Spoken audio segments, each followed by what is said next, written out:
Allô guys, j'espère que vous allez bien. Bienvenue chez Latoa. It's about everything. Et cette fois-ci, on le sait, on a vu dimanche, tout se passe vite. On est juste mardi, guys. On n'est même pas la moitié de la semaine. On est mardi encore. Dimanche, il y a eu une plainte qui a sorti le nom officiel de Jay-Z, n'est-ce pas? Concernant qu'il a eu, il a fait du mal, lui et son meilleur ami Diddy. Et il y avait comme témoin une femme une femme célébrité qui regardait la scène et qui tapait des mains. Donc, cette victime avait 13 ans.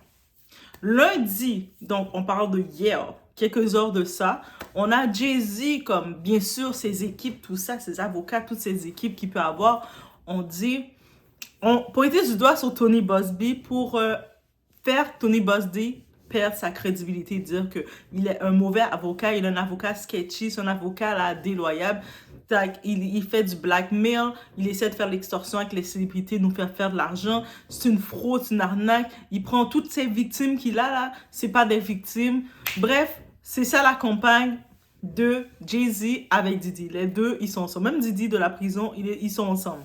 L'amitié, hein. Mon BFF jusqu'à la fin, eux autres. Mais là, maintenant, on est mardi. Tony Buzbee, il a été contacté aussi, comme étant maître. On t'accuse là. Là, maintenant, toi, tu es là pour défendre tes personnes qui ont vécu leur traumatisme. Tu es là, tu vas les défendre. Mais là, on t'accuse. On met ta crédibilité en jeu. Et si ta crédibilité est en jeu, ça va être difficile pour les autres, tes personnes que tu défends. Là, bien sûr, Tony a dit bring it to me. Donnez-le-moi, je suis prêt parce que je sais qu'est-ce que je défends.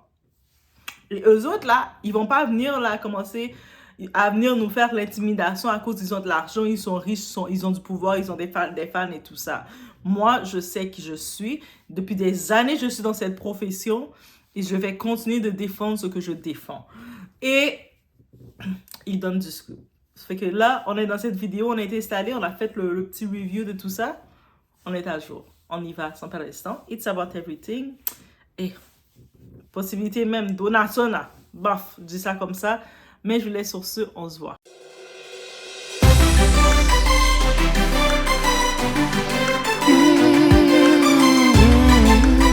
La vérité, c'est que je veux être clair sur un point. Si vous assistiez à ces soirées, pour ainsi dire, et que vous y étiez avant ou saviez ce qui allait se passer, c'est-à-dire que vous saviez qu'une drogue spécifique était utilisée et que des boissons causaient la coercition des gens et leur exploitation, et que vous étiez présent dans la pièce ou que vous y participiez ou regardiez sans rien faire et n'avez rien dit ou avez aidé à dissimuler, je veux être clair sur l'ampleur de cette affaire. Beaucoup de gens ont assisté à ces soirées. Beaucoup ont vu ces activités se dérouler. Beaucoup l'ont laissé continuer, n'ont rien dit, ni agi, peut-être en ont profité. Toutes ces personnes et entités sont, à mon avis, exposées ici. Parle-t-on de célébrités du calibre de Diddy? Je m'y attendrais, oui. Je n'ai pas d'amis. Je n'ai pas d'amis. Donc déjà, Tony Buzbee, c'est l'avocat, le fameux avocat qui défend près de 130 causes. Donc dans les plaintes, il défend les personnes, les présumées victimes qu'on doit dire, qu'ils accusent directement Diddy. Et dimanche dernier, il y a cette personne, cette très jeune présumée victime de 13 ans, qui, je sais que beaucoup de personnes la condamnent ou condamnent ses parents de dire mais qu'est-ce qu'elle faisait à cet âge-là dans un endroit, dans une fête d'adultes aussi. Mais elle était peut-être pas au bon endroit, mais elle mérite pas qu'est-ce qui est arrivé. Donc, juste à le dire comme ça. Et lui, justement, il y a le facteur, on essaie de le faire perdre crédibilité, de le briser pour comme faire tout le dossier changer. Diddy le sait de l'intérieur. Si ce Tony Buzbee, il donne des problèmes là. Il commence à sortir les choses, il donne des problèmes. Là, Jay-Z voit que lui aussi est dans le problème. Il est la cible. J'espère que Tony Buzbee, il est basé au Texas. J'espère qu'il a des protections. Je suis certaine que oui, mais j'espère au-delà des protections spirituelles, mais des protections de tout bord parce que, Là, maintenant, on regarde ensemble. Donc, il a vu qu'est-ce que Jay-Z essaie de faire. Jay-Z dit qu'il fait de l'extorsion contre les célébrités, il veut faire de l'argent, il fait des magouilles, c'est un menteur. Tu sais, il fait pas bien sa job. En tant que tel, il met en cause son travail, d'avocat et tout ça. Donc, c'est son intégrité qui met en cause. Et là, bien sûr, Tony Bosdy, il a dit, concernant justement Jay-Z, donc Sean Carter, concernant il a des efforts qu'il a fait pour garder mes clients comme mes clients. Il a pas mes clients, c'est vraiment au pluriel, guys, ce qu'il a mis my clients au pluriel de garder ses clients dans le silence. Donc, c'est-à-dire qu'il y a certains clients que Jay-Z a contactés. C'est-à-dire, c'est pas juste une plainte qu'il a, c'est quoi qu'on essaie de comprendre. Bref, c'est comme ça que c'est dit. Et puis, qu'est-ce qu'il dit aussi? Au début, Carter, donc Jay-Z, là, Boss D disait qu'il y avait une plainte qui avait été faite contre lui par une célébrité, une personnalité. Mais au début, il n'avait pas encore le nom lui-même de la personne. Mais une plainte avait été déposée contre lui. Mais par contre, Jay-Z essaie de faire semblant que c'était pas lui. Non, c'est pas moi, c'est pas moi. C'est pas moi qui a fait cette plainte-là, c'est peut-être quelqu'un d'autre là qui a des problèmes avec toi. Mais en vrai, c'est Jay-Z. Donc, juste pour vous dire. Donc, pourquoi Jay-Z, tu fais une plainte contre quelqu'un? Pourquoi tu le cachais au début?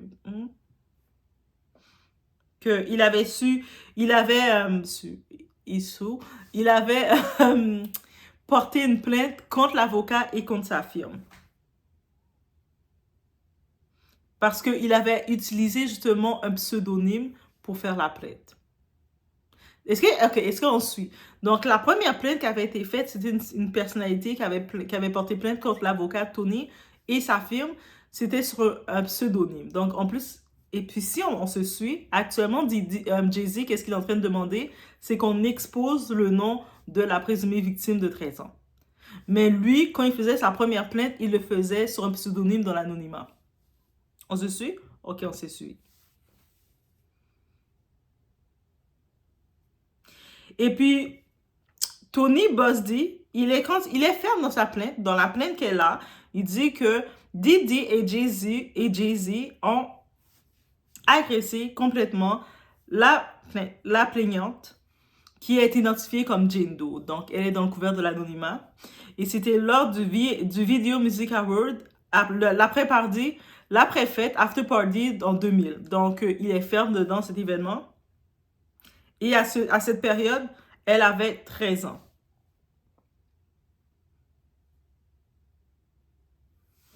Et puis, il dit que par contre, une chose que Jay-Z n'a pas mentionné dans tout ça, comme si il mentionne pas, il contourne, mais quand la plainte était déposée, était venue dans son bureau, sa firme d'avocats avait envoyé une lettre de demande aux avocats de Jay-Z. Donc, c'est cette demande qui disait. Et puis, ces demandes-là n'ont rien à voir pour Tony Bosby, c'est concernant la victime. Donc, et puis lui, Jay-Z, suite à ça, c'est là qu'il avait dit,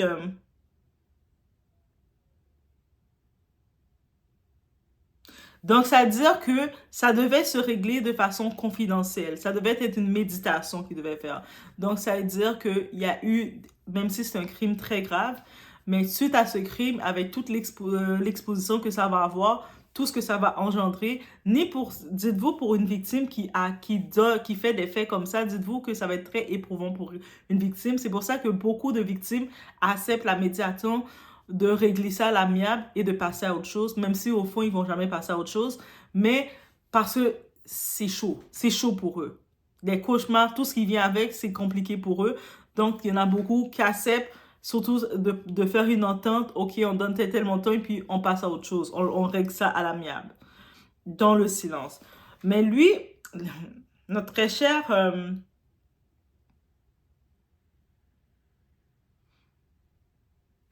Mais lui, le très cher Jay-Z, il a comme été comme, non, vous n'allez pas avoir un seul de mes pennies, un seul de mes cents rouges, là. Vous n'allez rien avoir. Oh no.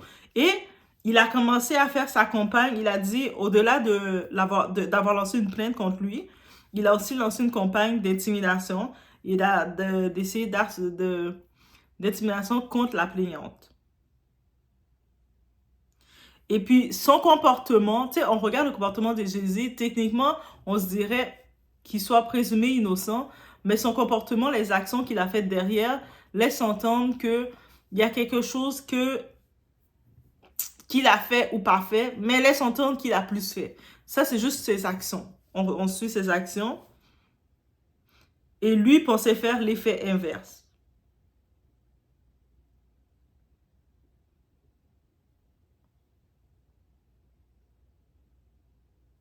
Et aussi, donc, il y a plusieurs poursuites parce qu'il lui parlait... on dit dans la poursuite, il y a eu plusieurs autres plaintes où on se réfère à la célébrité A parce que chaque personne qui accompagnait Didi, ils avaient un certain nom qu'on identifiait. Et Jay-Z, la célébrité A, qu'on appelle célébrité A, mais c'était Jay-Z en tant que tel. C'était Jay-Z, célébrité A. Et dans plusieurs événements similaires, que ce soit dans certaines fêtes, after party, et il y avait une personne qui devenait victime de la soirée, qui devenait de même. Et puis Didi était toujours accompagné souvent avec Celebrity A. Il y a beaucoup d'événements, de beaucoup d'autres plaintes qui le remettent en avant et c'est toujours le même procédé. C'est-à-dire, il laisse entendre que Jay-Z, là, c'est pas sa seule plainte qui va sortir sur lui. C'est-à-dire que l'ego, des fois, paye pas.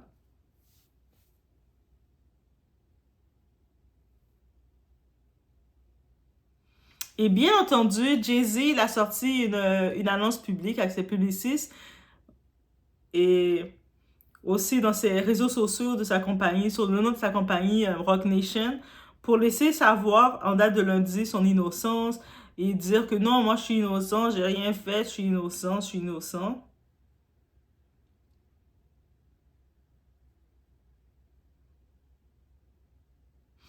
Et aussi, on sait qu'il a fait une plainte. Les avocats de Jay-Z ont fait une demande d'exposer le nom de la plaintive, de la présumée victime, d'exposer et de révéler son identité, malgré qu'il dit qu'il est innocent. Il dit, je suis innocent, j'ai jamais rien fait, mais il est allé à la cour, ses avocats ont fait une demande de sortir le nom de la présumée victime.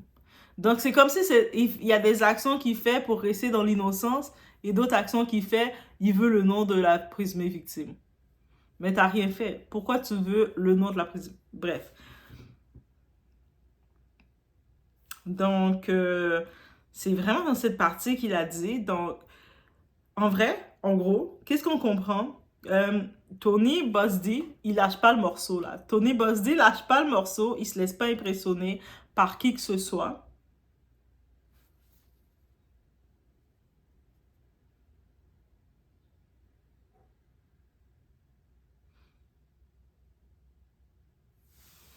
Et c'est sûr que l'opinion est partagée. On se dit, parce que l'équipe de Jay-Z, ils sont allés dans, OK, mais pourquoi ils sont pas allés dans le criminel et puis ils vont dans le civil pour avoir de l'argent de lui pour faire une entente à l'amiable. Mais d'un autre côté, c'est une épée à double tranchant d'aller dans ce sens-là. Pourquoi? Parce que justement, en allant, parce qu'il sait qu'il y a beaucoup de cas, parce qu'il n'est pas le seul qui a fait des choses bizarres dans son industrie. Et puis beaucoup de ces gens qui ont fait des choses bizarres pour justement régler le dossier et ne pas être trop entachés, ils font l'entente à l'amiable. Que ce soit, et aussi c'est une réalité. Du côté d'une présumée victime, d'aller jusqu'au bout du procès, ce n'est pas facile. Là maintenant, il a 130 personnes, par exemple, qui défendent, plus les 11 autres personnes dans les personnalités qu'on connaît, qui sont exposées directement, qui ont une plainte directe contre Didi. Mais on parle de Didi. Quand j'ai dit les 130, c'est Didi parce que lui, il y a juste une plainte à date qui est sortie. Par contre, dans les autres dossiers, il y a plusieurs, on comprend qu'il est associé dans plusieurs dossiers Didi. Et donc, maintenant, ça veut dire que le procès de Didi, il va finir par être décortiqué parce on se rend compte que Didi, dans ses activités, la plupart du temps, il le faisait pas tout seul. Lui, c'est pas quelqu'un qui aimait être tout seul, c'est quelqu'un qui aimait ça être vu, qui aimait que les autres le voient, ses amis le voient, soit le tape des mains pour lui. Donc, étant identifié officiellement comme étant la celebrity A, qui était avec Didi, ça va être chaud. Et puis oui, il y a des personnes qui peut-être, si on peut avoir une entente, et puis ils peuvent avoir, on peut avoir une entente, peu importe c'est une entente, oui, une entente, ça va être monétaire, ça les évite de faire tout le processus du procès et de tout ce qui s'en vient ensuite. Donc, c'est ça aussi. Et puis quelqu'un, en tant que tel, se dit, mais regarde, on met le dossier close, ça va pas être exposé au nom du public et tout. Je me dis que oui, le fait que Jay-Z est quand même, il a un caractère très fort de quand même accepter d'aller au public, d'aller au public avec ça. On va voir où est-ce que ça va aller. Mais semblerait-il que d'autres dossiers sur Jay-Z risquent de sortir sur le tout. Là, il est en train qu'il veut qu'on expose maintenant le nom de ces personnes-là, comme il disait, exposez-les. Le côté d'exposer le tout, ça change sa communauté qu'il a, lui et sa femme. Quand je dis qu'il a, je parle de lui et sa femme qu'ils ont. Donc, c'est très dangereux d'exposer qui que ce soit. D'exposer qui que ce soit. Mais en même temps, je comprends que lui, en ce moment, il veut... Qu'est-ce qu'il veut? Il veut régler la... Il veut nettoyer son nom, mais c'est difficile de nettoyer ton nom après tout ça. Là, c'est comme... Ça a été exposé. Un dossier comme ça a été exposé, ça n'a pas le choix d'aller en procès. Ça n'a pas le choix d'aller en procès et de voir vraiment les faits se faire. Et semblerait-il, on pense... Lui essaie d'un petit peu d'intimider Tony en disant « Ah, mais c'est un virileux, il fait pas bien son travail. » De jouer avec l'intégrité de Tony. Mais Tony, il est ferme aussi. C'est comme si c'est le combat des titans. Je sais pas comment même plus l'expliquer que ça, mais c'est réellement, on a affaire au combat des titans. On voit deux grosses têtes qui sont là, chacun, et puis chacun ont des faits. Donc, dans les jours qui suivent, je pense que Didi, de son côté, il est en train il y a déjà plein de choses qui sont sorties sur Didi. Depuis quelques temps, il y a tellement de choses qui sont sorties sur Didi, on ne sait plus quoi en faire. Mais là, maintenant, c'est comme si il y a un nouveau personnage qui vient de rentrer, un nouveau Pokémon qui vient d'apparaître. Et là, toute l'attention est sur ce Pokémon-là, ce personnage-là, qui est Jay-Z. Et on va commencer, je pense qu'il y a certaines plaintes on va commencer à mettre le nom sur lui. Donc, les personnes, il risque d'avoir des nouvelles personnes qui vont venir s'ajouter. C'est sûr, il faut aussi comprendre une chose. Dans ces personnes-là, il y a des personnes qui ont réellement vécu un traumatisme et il y a des personnes qui vont venir essayer de venir gratter un peu de lumière.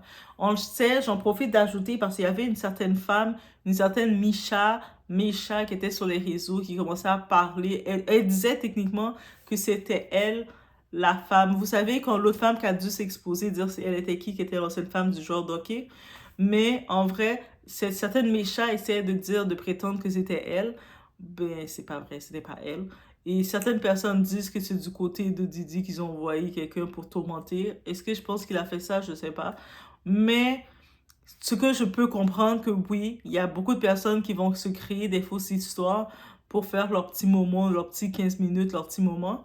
Mais il y a des personnes qui ont vraiment vécu un traumatisme parce que dans ce milieu-là, il faut noter que les célébrités, tout ce qu'on voit, tout ce qui brise pas de l'or, là. Toutes les célébrités qu'on les voit comme ça, comme, allez pas courir, vous les donner leur vie. Puis on regarde, dans la plupart des histoires que j'ai lues, les poursuites que j'ai vu une chose en commun, comme le fait que c'est une célébrité, c'est une personnalité, on fait trop vite confiance. Comme ils arrivaient, ils les donnent un verre, et puis ils boivent tout de suite le verre. Je savais pas c'était quoi, mais on me l'a donné, je l'ai bu.